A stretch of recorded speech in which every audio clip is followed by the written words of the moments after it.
You think you can just destroy my life and walk away? I screamed at Blake, my voice echoing through the empty church vestibule. The white silk of my wedding dress felt suffocating as I clutched it, trying to process what I had just witnessed. My maid of honor's lipstick was still smeared across his mouth, and the image was burned into my memory like a brand. My name is Roberta Hayes, and I am 27 years old. 4 hours ago, I was supposed to become Roberta Collins, but instead, I caught my fiancé of 3 years in a passionate embrace with my best friend Jessica behind the altar. The same woman who had helped me pick out this dress, who had thrown my bachelorette party, who had promised to stand by my side through everything. The betrayal cut deeper than any knife cold. I had always been the type of person who believed in fairy tale endings. Growing up in Nashville, Tennessee, I worked as a marketing coordinator for Sunnendale Financial, dreaming of the perfect wedding, the perfect husband, the perfect life. Blake seemed to fit all those dreams when we met at a company mixer 2 years ago. He was charming, successful, and everything my mother had hoped I would find. But as I stood there in my ruined wedding dress, watching him stammer through pathetic excuses, I realized that sometimes the fairy tale is just an illusion. Roberta, please. It didn't mean anything, Blake pleaded, reaching for my hand. It was just nerves, just a moment of weakness. I yanked my hand away, feeling something dark and cold settle in my chest. A moment of weakness. I saw you, Blake. I saw both of you.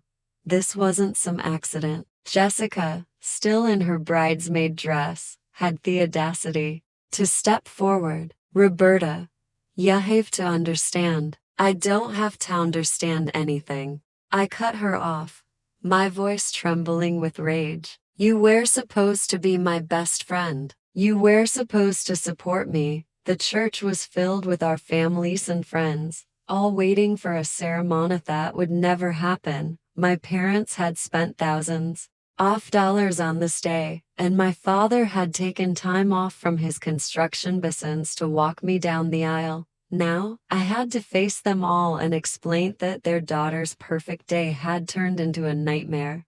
As I gathered my skirts and prepared to leave, Blake grabbed my arm one last time. Where are you going to go? What are you going to do? I looked at him with all the contempt I could muster anywhere but here. The ominous weight of his question settled over me as I realized I truly had no idea what came next. The drive to my cousin Penny's farm outside Clarksville took 2 hours, giving me plenty of time to replay every moment of my relationship with Blake and question every decision I had made. My car was still decorated with wedding ribbons and tin cans that clanked with each mile. A cruel reminder of the celebration that never was. I had called Penny from the church parking lot, barely able to speak through my tears. Roberta, what's wrong, honey? Penny's voice had been warm but cautious. My wedding, it's over. Blake cheated on me with Jessica. I need somewhere to stay just for a few days until I figure things out. There had been a long pause before Penny responded.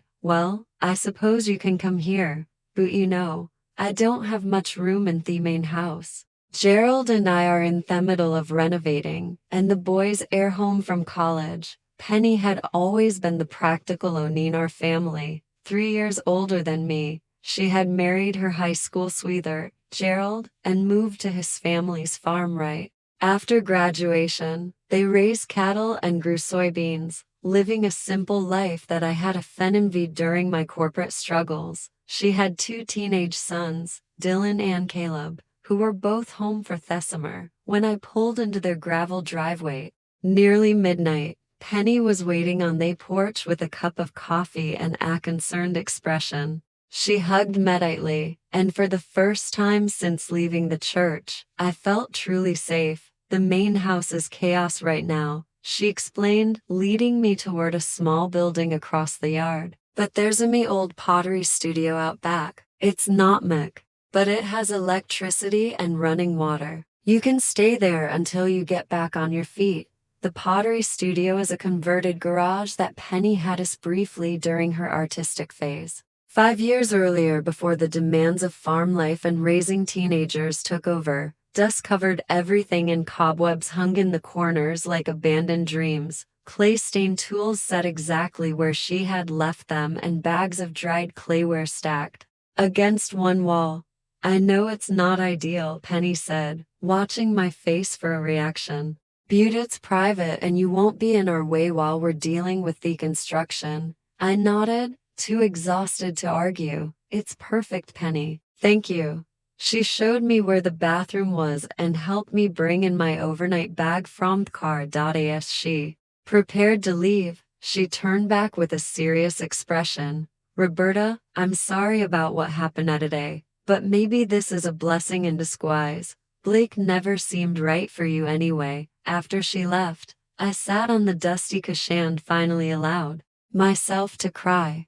The pottery wheel in the corner caught my eye, and I wondered what it would feel like to create something beautiful from nothing more than clay and water. The next morning brought the cruel reality of my situation into sharp focus. I woke up on the uncomfortable couch with my wedding dress still on, my makeup smeared, and my life in complete ruins. The morning sunlight streaming through the dirty windows illuminated the pottery studio in all its neglected glory, and I realized this was now my home. My phone had been buzzing all night with calls and texts from family members, friends, and even Blake. I scrolled through the messages with growing anger and embarrassment. My mother had sent 17 texts asking where I was and what had happened. My father had called 6 times. Even my boss from Sunnundale Financial had left a voicemail asking if I was okay since I was supposed to be on my honeymoon. But it was Blake's messages that truly infuriated me. "Baby, please come home.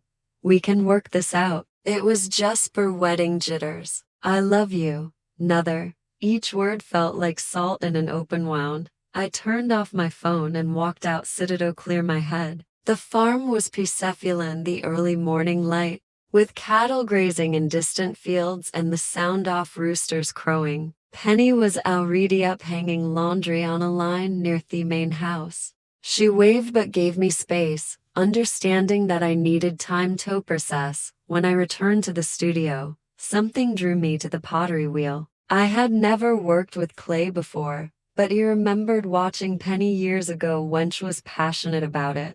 There was something meditative about the idea of shaping something with your hands, of creating order from chaos. I found a bag of clay that wasn't completely dried out and managed to wedge it into a workable consistency. My first attempts were disasters. The clay collapsed, flew off the wheel, or refused to cooperate with my inexperienced hands, but there was something therapeutic about the process. Something that quieted the screaming thoughts in my head. By afternoon, Penny checked on me and found me covered in clay. My wedding dress now completely ruined, but my mind finally calm for the first time in 24 hours. "You look better," she observed, leaning against the doorframe. "I feel better," I admitted. "There's a smithing about this that makes sense, even when nothing else does." Penny smiled. "Clay doesn't lie to you. It doesn't cheat on you. It just responds to what you give it." The evening, as I cleaned up the studio and changed into normal clothes, I made a decision. I called my boss and asked for an extended leave of absence. I called my parents and assured them I was safe, but needed time alone. And I called my landlord and arranged to have my belongings moved to storage. For the first time since catching Blake with Jessica, I felt like I was taking control of my life instead of just reacting to what had happened to me. 3 weeks into my stay at the Potter studio, I had developed a routine that kept me sane. I woke with the sunrise, worked with clay until my hands were tutored to continue, then helped Penny with farm chores in the afternoon. The physical work and creative outlet were healing me in ways I hadn't expected. My pottery skills were improving rapidly. What started as therapeutic destruction had evolved into something more intentional. I found myself creating pieces that reflected my emotional journey. Bowls with jagged edges that somehow still held water. Vases with deliberate cracks that looked like tears. Sculptures that captured the feeling of betrayal in clay form. But my peaceful refuge was threatened when Blake showed up unannounced on a Thursday morning. I was at the pottery wheel working on a piece that had been giving me trouble for days when I heard his car in the driveway. My stomach dropped as I recognized the sound of his BMW engine. Through the window, I watched him get out of his car wearing his expensive Visa and looking completely out of place on the farm. "Roberta, I know you're in there," heckled, knocking on the studio door. Wanting to talk, I considered ignoring him, but I knew he would leave until I faced him. I wiped my clay-covered hands on a towel and opened the door, blocking his entrance with my body. "What do you want, Blake?" He looked terrible, thinner than he remembered, with dark circles under his eyes and stubble on his usually clean-shaven face. "I want my fiancé back. I want to fix this." "I'm not your fiancé anymore," I said flatly. "And there's nothing to fix. You destroyed it." "Come on, Roberta. You can't seriously want to live like this." He gestured at my clay-stained clothes and the rustic surroundings. "You're living in a shed playing with mood. This isn't you." His words stung because they echoed my own fears. Was I just hiding from reality? Was the pottery obsession just a way to avoid dealing with my real life? "Maybe this is more me than I ever knew," I replied, but my voice lacked conviction. Blake sensed my uncertainty and pressed his advantage. "Jessica and I are over." It was a mistake, a moment of weakness before the biggest commitment of my life. "You know, Roberta, you know I love you."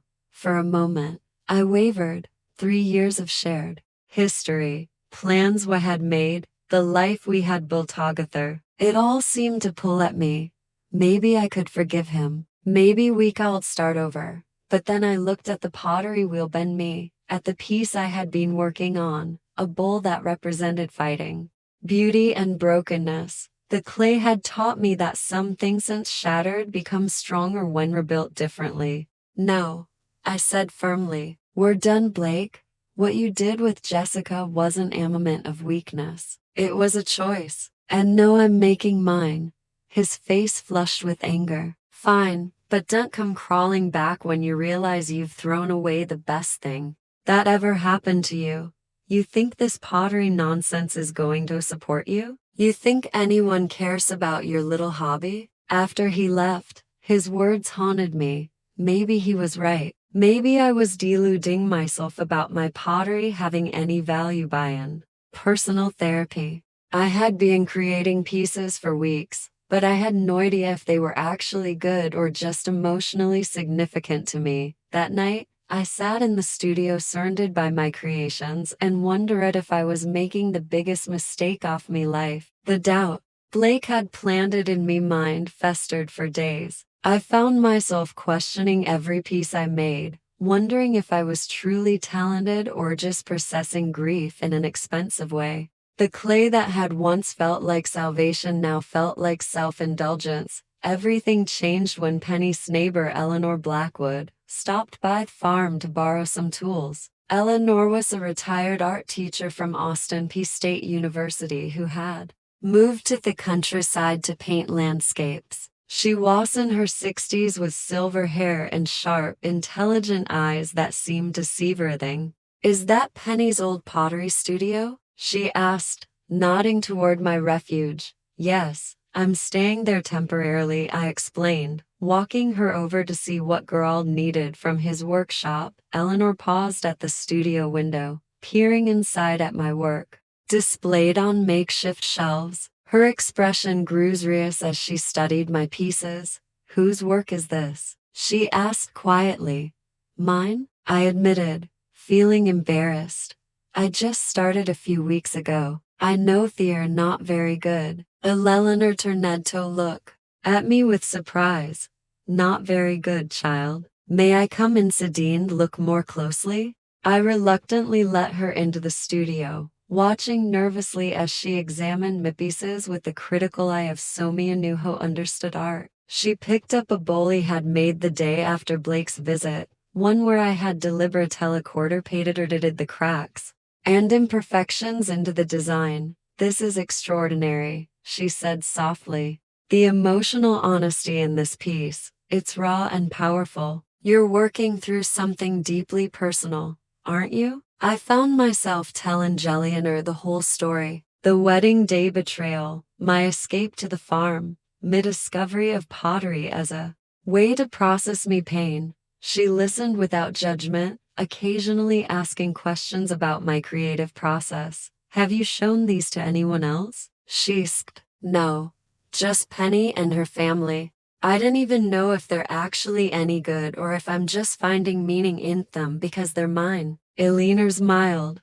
"Trust me, I've seen thousands of student pieces over the years. These aren't student work. These are the creations of Soumya, who has found their authentic voice through suffering. The question is, what are you going to do with this gift?" She suggested I photograph my pieces and create a small portfolio. There's healing in art, but there's also power in sharing that healing with others who need it. The idea terrified me. What if I put myself out there and failed? What if Blake was right about my pottery being meaningless? Butalenor's enthusiasm was infectious. She offered to help me document my work properly and even suggested I apply to show a few pieces at a local art fair in Clarksville.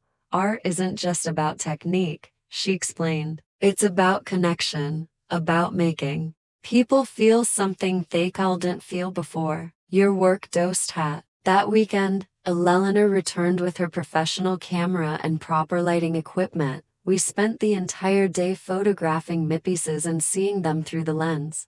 I began to understand what she saw in them. Each piece told a story of transformation, of finding beauty and brokenness, of rebuilding from ruins. When we finished, Eleanor looked at the photos on her camera and smiled. "Roberta, you have no idea what you've created here. These pieces don't just show technical skill, they show healing GAN process. They show hope." For the first time since my wedding day disaster, I felt something other than anger or sadness. I felt possibility. Armed with Eleanor's encouragement and a small portfolio of my work, I decided to take a leap of faith. The Clarksville Arts and Crafts Fair was held monthly in the town square, and Eleanor had connections that could get me a booth for the upcoming September event. But first, I needed marine inventory. If I was going to present my work publicly, I wanted a cohesive collection that told a complete story.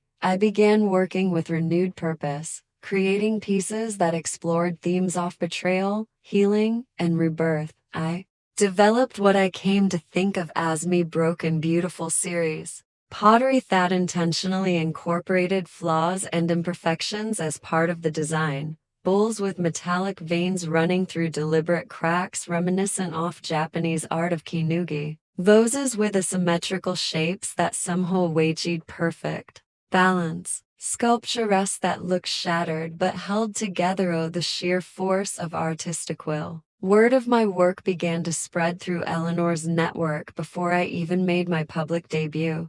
She had shared photos with former colleagues and art world contacts, and the response was immediate and overwhelming. "I have a friend who runs a gallery in Nashville," Eleanor told me one afternoon as I worked on a particular Kingling piece. "She wants to see your work in person." My hands froze on thickly. "A gallery?" "Eleanor, I've been doing this for 2 months. I'm not ready for galleries. Art doesn't wait for you to feel ready," she replied. "Sometimes you have to trust that your authentic voice is enough." The gallery owner, Victoria Holbrook, drove out to the farm the following week. She was a sophisticated woman in her 40s who ran Luminous Gallery, one of Nashville's most respected contemporary art spaces. I was terrified as she examined my pieces, her face revealing nothing. "Tell me about this one," she said, pointing to a large bowl with golden veins running through intentional bricks in the clay.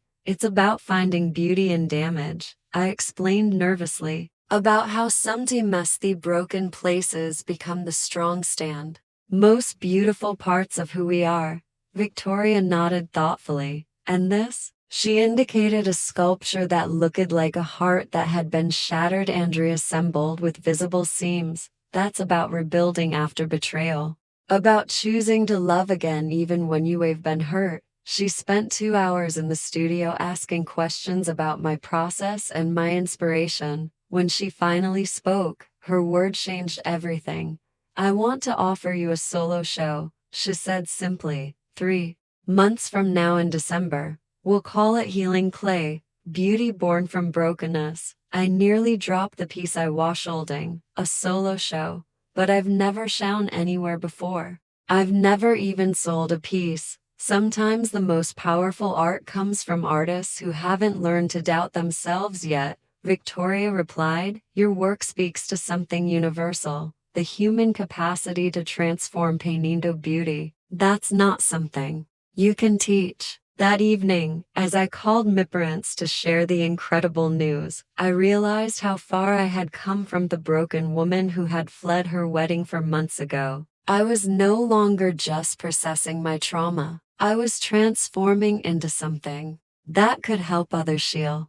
But even as excitement coursed through me, I couldn't shake the feeling that my biggest challenges still lay ahead. Creating art in solitude was one thing. Sharing it with the world was entirely another. The morning of the Arts and Crafts Fair arrived. With perfect September weather and my stomach inknuts, I had spent weeks preparing my booth display, carefully arranging pieces to tell the visual story of my journey from heartbreak to healing. Eleanor had helped me create a professional signage and price tags, transforming my therapeutic hobby into a legitimate artistic enterprise. As vendors set up around me in the Clarksville town square, I wondered if I was making a terrible mistake. My piece looked so personal, so raw, sitting there for strangers to judge and potentially reject. But when the fair opened at 9 o'clock a.m., something magical happened.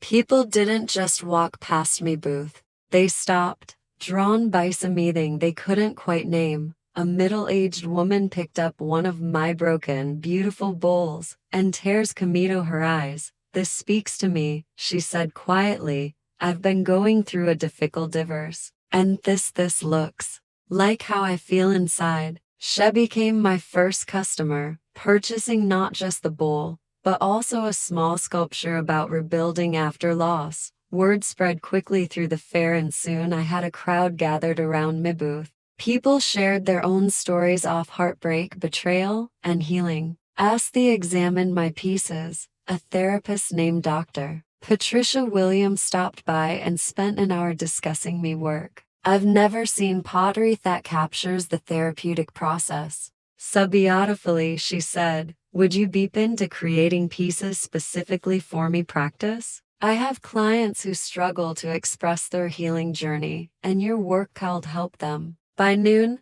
I had sold half my inventory and taken orders for custom pieces. More importantly, I had connected with people who understood the emotional journey my art represented.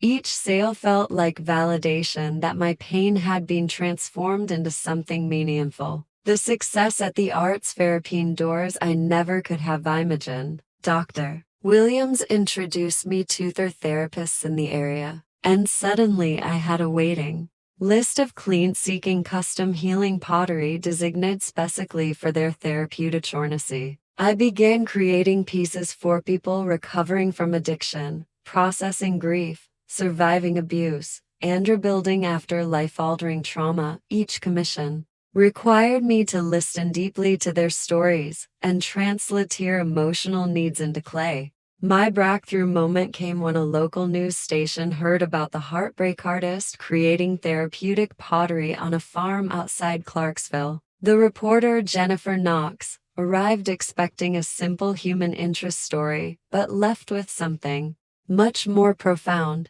I've never met an artist who talks about their work the way you do, she said after filming for an hour. You're not just making pottery, you're facilitating. The new segment aired on a Friday night and changed everything. By Monday morning, my phone was ringing constantly with orders from across Tennessee and neighboring states, art galleries in Memphis, Knoxville, and even Atlanta were calling to inquire about my availability for shows. The Nashville gallery show Victoria had proposed was still 2 months away, but he already had enough advance orders to justify hiring help. Penny's son, Dylan, who had always been artistic, began assisting me with basic pottery prep work after school. But the most unexpected call came from a producer at a national live festival television show. "We've seen the local news coverage and your work online," she explained. "We'd love to feature your story on our show. You're exactly what people need to see right now." Proof that crisis can become a creativity. As I hung up the phone, I realized that my escape to this dustipatory studio had become something far greater than I had ever dared to hope. 6 months after my wedding day disaster, Penny knocked on the studio door with a mixture of curiosity and concern. She had been patient with my extended stay, but I knew she needed her space back for her own family projects. "Roberta, we need to talk about," she began, then stopped mid-sentence as she took in the scene before her. A line of customers stretched from the studio door across the farmyard and nearly to the main road. People held numbers like at a deli, waiting patiently for their turn to commission custom pieces or purchase from my limited ready-made inventory. A hand-painted sign read, "Healing Clay Studio, Custom Therapeutic Pottery by Appointment." Inside the transformed studio, my pieces were displayed on professional shelving, and a small seating area allowed clients to discuss their needs and comfort. Dylan was managing the customer queue while I worked with a woman who was commissioning a piece to help her process the loss of her mother. "I don't understand," Penny stammered. "What is all this?" I smiled, my hands still covered in clay. "This is what happened when I stopped running from my pain and started transforming it into something beautiful." The studio that had been my refuge from heartbreak had become a destination for healing. My story of betrayal and renewal had resonated with thousands of people, turning my cousin's forgotten pottery shed into a place of pilgrimage for those seeking to rebuild their lives. Blake and Jessica eventually married 6 months later, but their union lasted less than a year before ending in a bitter divorce involving accusations of financial infidelity and emotional abuse.